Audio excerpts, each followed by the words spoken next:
आता अर्थसंकल्प झाला आहे, सर्वसामान्याला पटेल असं अर्थसंकल्प आहे का? काही त्याच्यामध्ये त्रुटी आहेत. त्याच्या त्रुटी निश्चितपणे येणाऱ्या काळामध्ये उपसूचनाद्वारे असतील किंवा सगळ्या तज्ज्ञांच्या अभ्यास करून, सगळ्यांशी विचारविनिमय करून, सर्व 128 नगरसेवकांची चर्चा करून, सर्व वरिष्ठांची चर्चा करून त्याच्यामध्ये काय काय सुधारणा करता येतील, शहराला काय आपला फायदा होईल, त्या गोष्टीकडे लक्ष देऊन त्याच्यामध्ये ज्या उपसूचना आपल्याला योग्य वाटतील त्या योग्य वाटून ते आम्ही जनरल मॉडेल सादर करताना एकत्रित सादर करतो. एकंदरीत स्थायी समिती जे असेल ते 15 जे सदस्य असतील त्यांच्या सूचना घेऊन नंतर अर्थसंकल्पात मांडणं जे आहे, मात्र आता ते झालेलं नसल्याची खंत जी आहे ते अनेक सदस्य व्यक्त होताना दिसत आहेत. काय सांगा? तसं नाही, अजूनपर्यंत आम्ही सर्व 16 सदस्य सभागृहामध्ये बसलेलो होतो.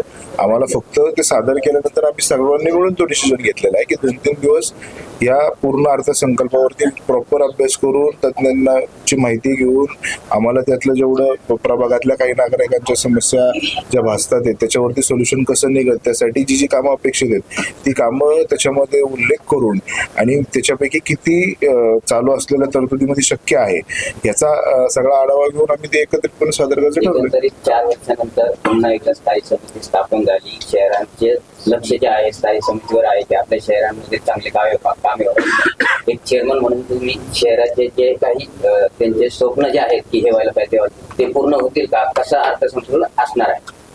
निश्चितपणे सर्व अपेक्षा जेवढ्या आम्ही लोकांना आम्ही देखील दाखवल्यात आणि लोकांच्या देखील आहेत आणि ज्या समस्या लोकांना भासतात या सगळ्यांचा समतोल ठेवून शक्य तेवढी सगळी जास्तीत जास्तची कामं आम्ही करण्याचा प्रयत्न. सर्वप्रथम महिलांचे जे शौचालय आहेत तिथे एकतर पाणी नसतं आणि दरवाजेही नसतात आणि स्वच्छताही नसते.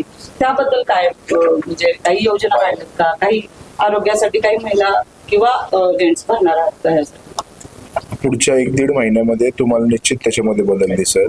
ज्या ज्या ठिकाणी आता आम्हाला देखील काही गोष्टी भासत होत्या की काही गार्डन्स असतील, सकाळी लोक मॉर्निंग वॉकला जातात, काही महिला बघितल्या जातात, त्या ठिकाणी त्या टॉयलेट्सला प्रॉब्लेम्स होते किंवा ज्या ठिकाणी कर्मचाऱ्यांचा अभाव असेल त्याच्यासाठी काही प्रॉब्लेम असते, काही ठिकाणी महिला कर्मचाऱ्यांची आवश्यकता असेल तर तो अभाव जर असेल, काही ठिकाणी पाण्याची व्यवस्था त्या ठिकाणी नीट नसेल, तुम्ही सांगितल्याप्रमाणे दरवाजाची व्यवस्था किंवा लाईट्सची व्यवस्था पहाटेच्या वेळ असते त्या वेळेला लाईट्स नसते, या ज्या ज्या समस्या आम्हाला जाणवतात त्या निश्चितपणे आम्ही ते सॉल्व्ह करू आणि तिथल्या स्थानिक नगरसेवकांकडून त्याचा आढावा घेऊ की बाबा तुमच्या प्रभागामध्ये अशा काही ज्या ज्या अडचणी वाचतात त्या तुम्ही आमच्यापर्यंत कळवाव्या आणि आम्ही सर्व मिळून त्या विभागाच्या अधिकाऱ्यांचा फॉलोअप घेऊन ते सॉल्व्ह करू. अध्यक्ष, एकंदरीत पाहिल्यानंतर पिंपरी शहरात दिव्यांग कल्याणकारी योजना राबवल्या जातात, परंतु फक्त ही दिव्यांग कल्याणकारी योजना कागदावरच घेतलं दिसून येते.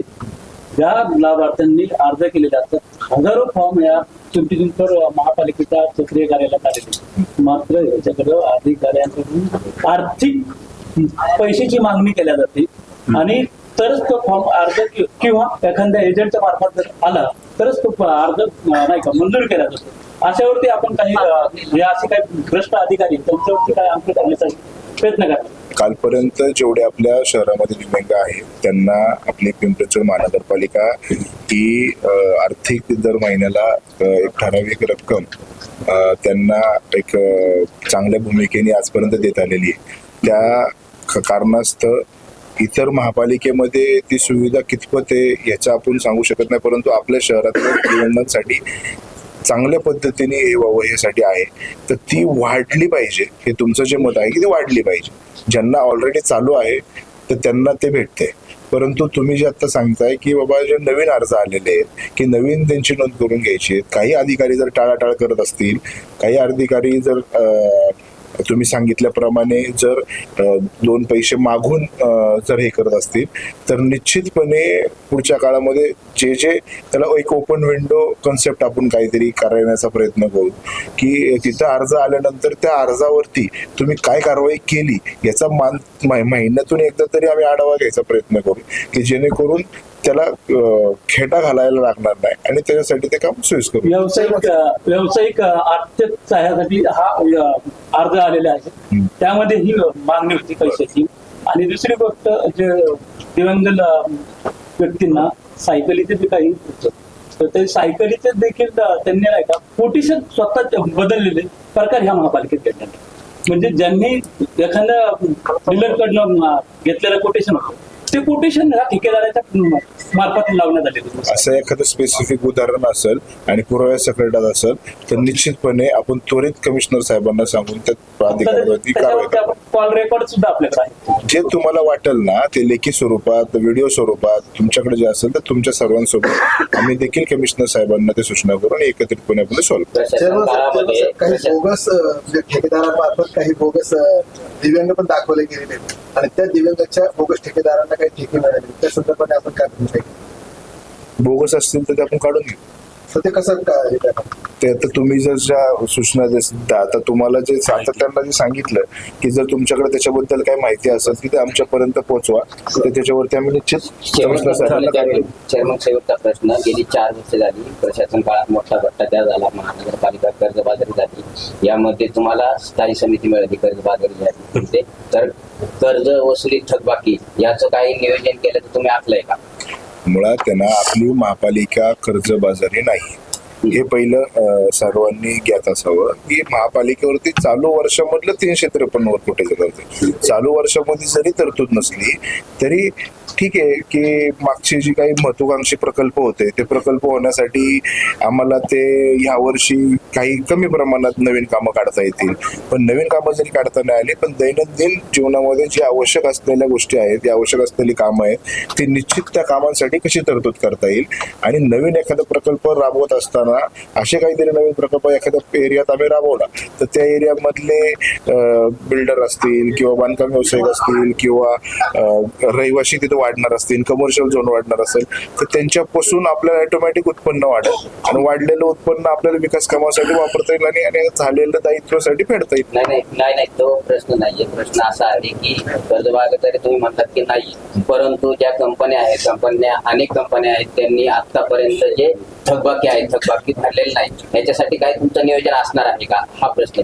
थकबाकी तर निश्चितपणे ज्याची आहे तर त्यांच्याकडून तर ती महापालिका स्तरावरती ती वसूल केली.